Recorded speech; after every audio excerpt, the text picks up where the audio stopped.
Hi everybody, Dr. Nick from Supertech Electronics, and we're going to show you how to diagnose your Lexus 350 fault in your stereo system.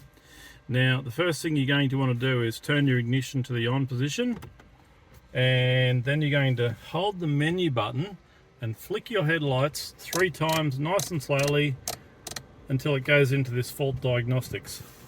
Then we're going to scroll through and we're going to go failure diagnostics, press that one, system check, and that's telling us that everything's okay in this particular vehicle. Okay, so now that we've got into the fault diagnostic page, if your amplifier was faulty, where it says okay next to AMP, it would say detail. Then you would click on the detail. We're going to press the OK button. You'd press the detail button. If it comes up with B15C3, that means your amplifier has an issue and it probably needs to be sent off to Supertech Electronics for repair.